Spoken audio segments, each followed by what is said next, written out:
La tierra donde nace esta historia no es solo un territorio, es una herida abierta en el tiempo. Las colinas de Efraín, las rutas polvorientas de Samaria, los valles donde el trigo ondula como un mar dorado bajo el sol del levante no son simples paisajes, son testigos silenciosos de una civilización que ha aprendido a prosperar sin aprender a obedecer. Durante los años del reinado de Jeroboam, el segundo, el reino del norte alcanza su punto más alto de expansión y riqueza. Las caravanas atraviesan el desierto cargadas de incienso, lino, especias y metales. Los mercados rebosan. Las casas se elevan con muros de piedra tallada. Los altares se multiplican. Las ciudades se llenan de ruido, de comercio, de vino y de canciones.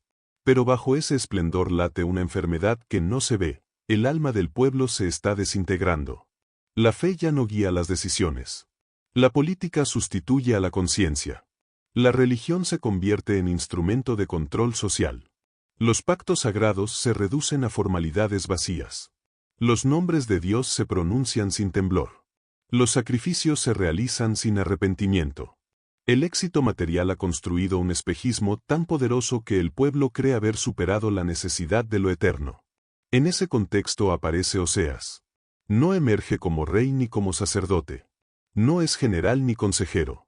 No funda escuelas ni dirige multitudes. Es un hombre común en una época que desprecia lo común. Y es precisamente ahí donde se revela la fuerza de su historia.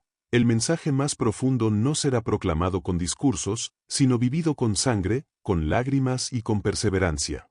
Su juventud transcurre observando la contradicción de su pueblo. Ve cómo los líderes hablan de justicia mientras comercian con la miseria. Escucha oraciones que no transforman comportamientos. Presencia celebraciones religiosas que no producen compasión. Aprende pronto que la mayor tragedia espiritual no es negar a Dios, sino utilizarlo sin amarlo. Oseas crece con una sensibilidad distinta. Donde otros ven estabilidad, él percibe fragilidad. Donde otros celebran prosperidad, él reconoce arrogancia. Donde otros se sienten seguros, él siente que el suelo tiembla. Y en medio de esa vida aparentemente ordinaria, ocurre lo impensable. Su destino se entrelaza con el de una mujer que encarna todo aquello que su nación se niega a reconocer sobre sí misma. Gomer no entra en su vida como símbolo. Entra como persona. Tiene rostro, voz, manos, historia. Ríe con facilidad. Llora en silencio. Su mirada revela una mezcla de anhelo y cansancio. No es mala. Está herida. No es cruel. Está perdida. Su corazón desea amor, pero no sabe permanecer. Busca hogar, pero no tolera la quietud. Aspira a ser vista, pero huye cuando alguien la mira de verdad. Al principio todo parece normal. Se conocen, conversan, sueñan. La vida parece prometer estabilidad. Oseas cree que el amor basta para sostener cualquier cosa. No sabe todavía que amar a alguien profundamente es aceptar entrar en un territorio donde no existe garantía. El matrimonio llega con esperanza. Los primeros días están llenos de planes, de proyectos, de ilusión. Construyen una casa. Planean hijos. Se prometen futuro. Pero dentro de Gomer habita una inquietud que no se deja domesticar. La rutina le pesa. El silencio le incomoda. La constancia le produce ansiedad. Comienza a sentir que algo le falta, aunque no sabe qué es. Esa sensación no surge de la carencia externa, sino del vacío interior.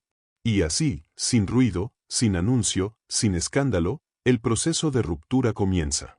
Primero son ausencias emocionales. Miradas que se pierden. Pensamientos que vagan. Conversaciones que se acortan. Luego llegan las excusas. Las salidas prolongadas. Los secretos pequeños que se convierten en mentiras grandes.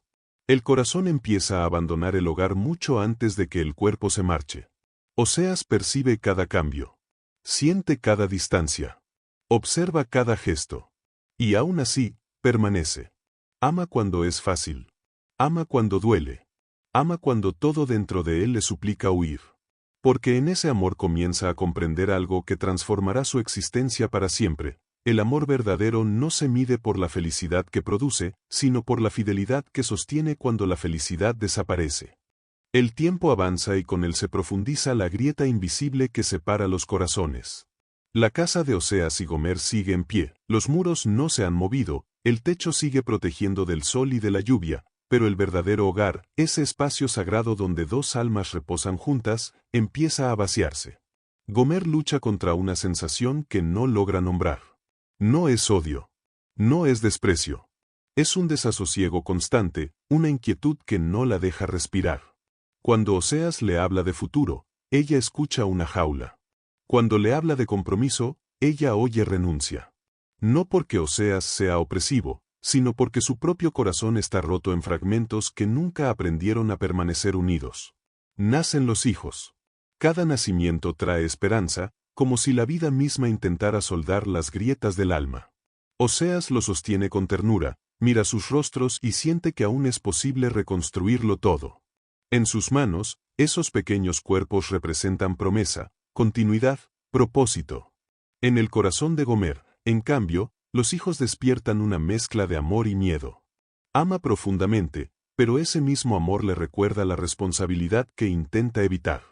Los nombres que reciben no son simples sonidos. Son declaraciones. Son verdades que nadie quiere oír.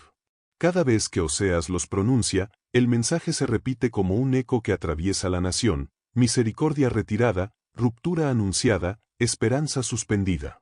La vida privada de un hombre se convierte en espejo de una crisis colectiva. Mientras tanto, Israel continúa su danza de autosuficiencia. Los líderes políticos se rodean de riquezas. Los comerciantes inflan precios y celebran ganancias. Los jueces venden sentencias.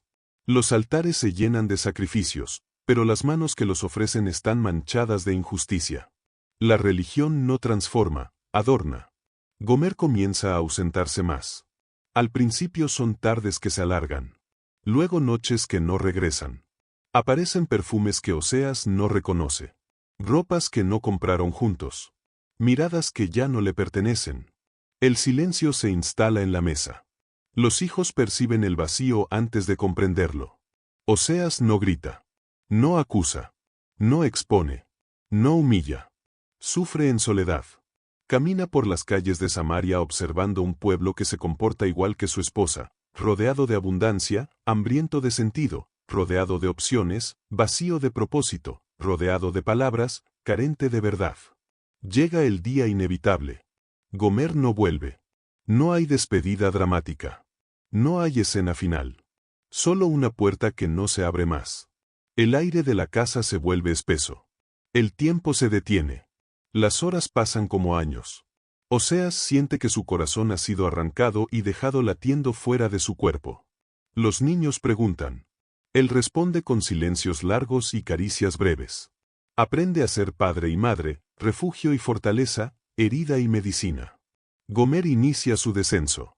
La ciudad no es refugio, es espejismo. Los brazos que la reciben no son hogar, son intercambio. Las palabras dulces duran lo que dura el interés. Pronto descubre que el mundo que prometía libertad solo ofrece consumo. Su valor se mide en función de lo que entrega. Cada decisión la aleja más de la mujer que fue, de la madre que es, de la persona que anhela ser. El brillo se apaga. La alegría se vuelve cansancio. La emoción se convierte en rutina. El placer en vacío. La libertad en esclavitud. Y entonces llega el fondo. Sin familia, sin hogar, sin nombre, sin dignidad, Gomer se encuentra en el lugar al que nadie imagina llegar cuando comienza a huir. Es tratada como mercancía. Su existencia se reduce a precio. Su identidad se pierde entre cifras y miradas ajenas. Allí, cuando ya no queda nada, cuando incluso la esperanza parece un recuerdo lejano, ocurre el acto que define toda la historia. Oseas aparece. No llega con discursos.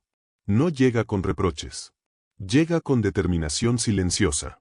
Camina entre comerciantes, monedas, voces y desprecio.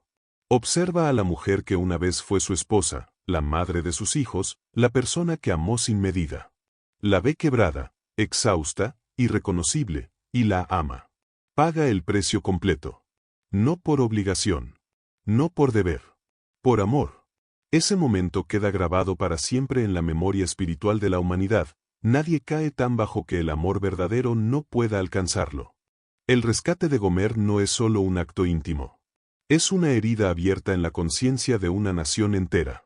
Mientras Oseas la conduce de regreso, paso a paso, sin palabras innecesarias, Israel avanza hacia su propia ruina con una ceguera casi sagrada. Los años de prosperidad han producido una ilusión peligrosa, la sensación de invulnerabilidad. Los gobernantes creen que las alianzas políticas los protegerán. Los comerciantes creen que la riqueza los salvará. Los líderes religiosos creen que los rituales los justifican. Pero debajo de esa arquitectura de seguridad late un colapso moral que ninguna muralla puede detener. El imperio asirio se expande como una sombra lenta y constante. Sus ejércitos avanzan, conquistando regiones, sometiendo pueblos, absorbiendo culturas. Las noticias llegan a Samaria, pero son recibidas con desdén. Israel se considera especial, elegido, intocable. Esa certeza se convierte en soberbia. Las advertencias se multiplican. Los signos son evidentes. La violencia interna crece. La injusticia se normaliza. La corrupción se institucionaliza. La desigualdad se profundiza. El corazón del pueblo se endurece. Hasta que la realidad irrumpe. Las fronteras caen. Las ciudades son sitiadas. Las rutas comerciales se rompen. El hambre aparece. El miedo se instala. Las murallas que parecían eternas se vuelven polvo.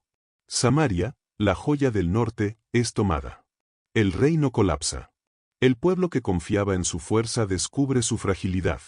Familias son separadas. Ancianos, jóvenes, niños, llevados lejos de su tierra. El idioma se mezcla con lenguas extrañas. Las costumbres se fragmentan. La identidad se tambalea. El exilio no es solo geográfico. Es espiritual. En tierra extranjera, sin templo, sin altar, sin estructura, el pueblo queda solo con su conciencia. Allí, lejos del ruido, comienza la transformación más profunda. El dolor produce silencio. El silencio produce reflexión. La reflexión produce arrepentimiento. Comprenden que no perdieron su tierra por debilidad militar, sino por fractura interior. Entienden que no se alejaron de Dios por falta de información, sino por exceso de orgullo. Mientras tanto, Oseas reconstruye su hogar con paciencia infinita. Gomer vuelve sin adornos, sin exigencias, sin promesas vacías. Vuelve rota, humilde, consciente. Aprende a permanecer. Aprende a sanar. Aprende a vivir. No es una restauración instantánea. Es un proceso lento. Cada día es una decisión. Cada mañana es un compromiso. Cada noche es una victoria pequeña. Los hijos crecen viendo cómo el amor puede vencer incluso la destrucción más profunda. Aprenden que el perdón no borra el pasado, pero transforma el futuro. Con los años, la historia de Oseas se vuelve leyenda silenciosa. No por su fama, sino por su verdad. La gente susurra su historia. Algunos la comprenden. Otros la ignoran. Pero nadie queda intacto al escucharla. Porque en su vida está contenida la historia de todos. Huimos, caemos, tocamos fondo, y aún así somos buscados. El exilio no dura para siempre. Con el tiempo, el pueblo regresa. No al mismo país, no al mismo corazón, no a la misma fe. Regresan distintos. Más frágiles. Más humildes. Más conscientes. Entienden finalmente que la verdadera grandeza no está en dominar, sino en pertenecer. No en acumular, sino en amar. No en huir, sino en permanecer. La historia de Oseas no termina con ruinas, termina con esperanza. Porque cuando todo se rompe, el amor todavía puede reconstruir. La infidelidad de Gomer crece hasta convertirse en abandono. El hogar queda en silencio. Oseas permanece. Su dolor refleja el corazón de Dios, no como juez distante, sino como esposo traicionado. Mientras tanto, Israel continúa su camino de autosuficiencia, atribuyendo su prosperidad a ídolos y alianzas humanas, convencido de que puede avanzar sin su Dios. Cuando todo parece terminado, el amor vuelve a hablar. Oseas recibe una orden que supera cualquier lógica: ir y amar otra vez. Encuentra a Gomer en el punto más bajo de su caída, reducida a precio en un mercado. Sin reproches ni condiciones, paga el rescate. La redención es pública, costosa y profundamente humillante, pero también definitiva. Gomer regresa, no como si nada hubiera ocurrido, sino para comenzar un proceso lento de restauración. Este acto se convierte en anuncio para toda la nación. Así como Oseas compra y restaura, así Dios hará con su pueblo. El mensaje se eleva entonces desde el hogar del profeta hasta las ciudades del reino. La prosperidad resulta engañosa, las alianzas se revelan fatales y la idolatría se institucionaliza. Aún así, la puerta del arrepentimiento permanece abierta por un tiempo más. Finalmente, el juicio desciende. El imperio asirio avanza, Samaria cae y el reino del norte se derrumba. El pueblo es llevado al exilio. La nación muere, pero el amor no desaparece. En medio de la ruina surge una promesa: la restauración no ha sido cancelada, solo pospuesta. Gracias por vernos. Si te gustó la historia de Oseas, dale like y síguenos. Hasta la próxima.